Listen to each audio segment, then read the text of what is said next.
Welcome, ladies and gentlemen. So what I like to do is show you how to divide two polynomials using synthetic division. Now, we can always go back and always check our answer by using division of polynomials using long division. However, when you have a certain division problem, a lot of times it's much easier and better understanding to use synthetic division rather than long division. However, we got to be careful.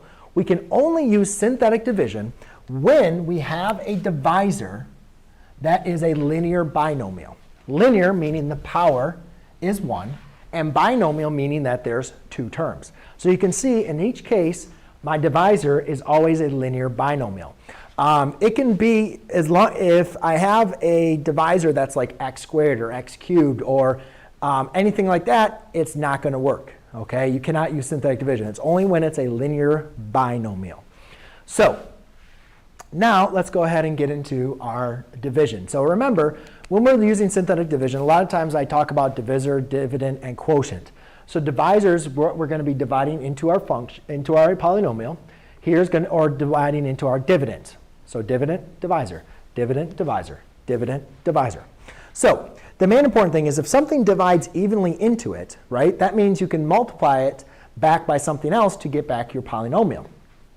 Now, if this divides, let's just go over here. If x minus 2 divides into this, okay, this is what we call a factor.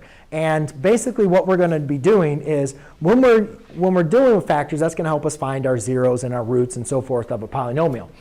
But the best thing, if you just want to, that will make a little bit more sense once we go into our investigation of zeros of polynomials. For right now, all I want you to do is always take your divisor and set it equal to 0. So I take my divisor, I set it equal to 0, and I add 2 to both sides. So I get x is equal to 2.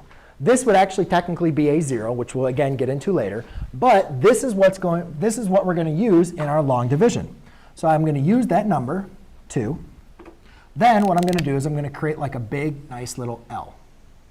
OK, then to fill in the rest of this box, what you're going to do is you're going to take the coefficients of each and every term of your dividend. And if you have a missing term, make sure, first of all, that your dividend and divisor are in descending order. See? They're in descending order, 2, 0, 2, 1, 0, descending order. You got to have them in descending order. If you're missing one, you're going to represent that with 0, which I'll get into in these last two examples. But in this case, I have everything in descending order, so I'm going to take my values here, and I'm going to take 2. This is technically a 1, and then we have a negative 10.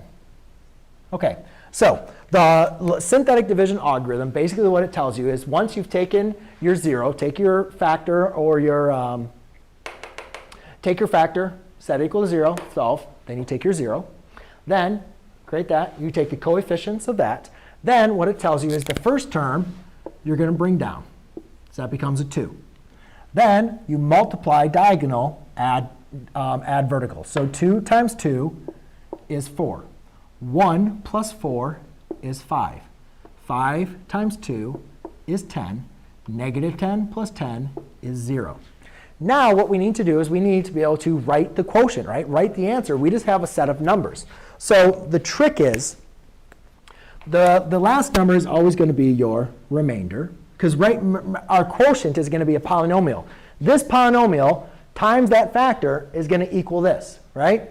So the first term is basically if you look at it like this, you have a constant, linear, quadratic. And if you kept that going higher, it would be cubic, quartic, quintic, and so forth. The first term, though, is always going to be a remainder. Our remainder is 0. What that tells us is x minus 2 evenly divides into this dividend. But we go remainder, constant, linear, quadratic, cubic, et cetera, et cetera. Well, we only go up to our linear. So therefore, our quotient here is going to be 2x plus 5. Remainder is 0, so that's going to be it. So that is our answer. OK, so now let's go ahead and get to this one. Now hopefully we can move along a little bit quicker.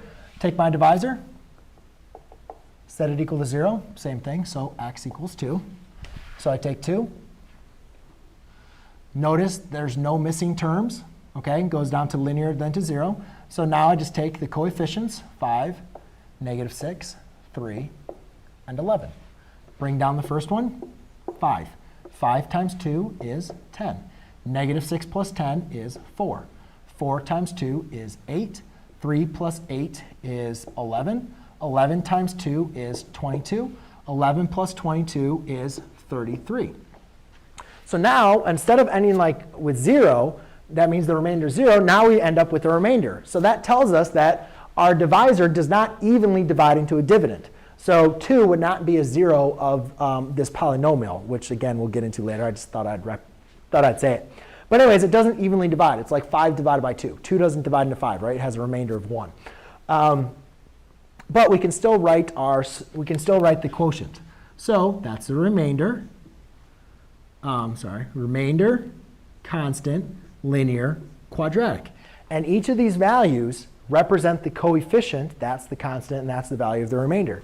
So writing my quotient, it's going to be 5x squared plus 4x plus 11, and then plus, take your remainder, and then divide it by your divisor, which is x minus 2. And then that's going to be your quotient. OK, so again, now let's go through a problem here. I guess I chose everything that has 2. Now let's go ahead and do one where we're going to have some missing terms. You can see here, I don't have an x to the 4th. That's a missing term. OK, so basically what I can do is rewrite this as x to the 5th plus 0 x to the 4th minus 2x cubed plus 4x squared minus 3x. You don't really need to rewrite this. I'm just kind of doing it because I want to show you that if I did 0x to the 4th, what that does is that now gives me a placeholder of 5, 4, 3, 2. This would be 1, and then that would be 0 for your constant. So it gives me that placeholder. Also, it reminds me that 0 is going to be the next coefficient after 6. When I set this up, 0 is going to be a part of my synthetic division. So a lot of students, they remember it, but they forget it when they write it in there. Again, I don't know why I chose all problems where my factor is x minus 2, but I guess we'll get some practice with 2's. So that's going to be my 0. OK, so now I go ahead and list all the coefficients. 6, 0, negative 2, 4, negative 3, and 1. OK, so now, first thing, bring down the 6. 6 times 2 is 12. 0 plus 12 is 12. 12 times 2 is 24. Negative 2 plus 24 is 22. 22 times 2 is 44. 44 plus 4 is 48. 48 times 2 is 96. Is 96. Negative 3 plus 96 is going to be a 93. 93 times 2 is going to be 186. And 1 plus 186 is 187. So again, now this is another example. We have a remainder. So again, before I write the solution, I write remainder, constant, linear, quadratic, cubic, quartic. So those are going to be my coefficients of each of those values in my quotient. So my final answer, or my quotient, is going to be 6x to the 4th plus 12x cubed plus 22x squared plus 48x plus 93, and then plus my remainder, 187, divided by my divisor, x minus 2. Whew, that's a big quotient, right? But that's what it works. OK, so now let's go and get to this one. I'll kind of move this one a little bit quicker. You can see my divisor is different here. So therefore, x minus 1 equals 0. Add 1, add 1. I know you could probably do this quicker and you say, oh, it's just the opposite. Yeah, technically it is. But be careful, because if that was like a negative x minus 1, that's why I tell you to set it equal to x. Or if your divisor was like 3x minus 1, you got to set it equal to x, because your 0 that you're going to use would be 1/3 in that case. So just be very careful. Just set it equal to 0 and solve. Now, here in this case, so I have 1 on the outside. Now you can see that my coefficients here, I don't have a 4th, I don't have an x squared, and I don't have a x. So that's going to be my linear. Also, the coefficients of x to the 5th and x cubed are going to be 1. So X to the 5th coefficient is 1. X to the 4th, I don't have it, so it's going to be 0. I'm just not going to write it in there. X cubed, the coefficient is 1. X squared, coefficient is 0. X, coefficient is 0. Constant, -2. All right, so now let's go and get to work. Bring down the 1. 1 times 1 is 1. 1 times 1 is 1. 0 plus 1 is 1. 1 times 1 is 1. 1 plus 1 is 2. 2 times 1 is 2. 0 plus 2 is 2. 2 times 1 is 2. 0 plus 2 is 2. 2 times 1 is 2. -2 plus 2 is 0. So therefore, this one evenly divides. So x minus 2, x minus 1 is a divisor of that. It is a factor. So I have remainder, constant, linear, quadratic, cubic, quartic.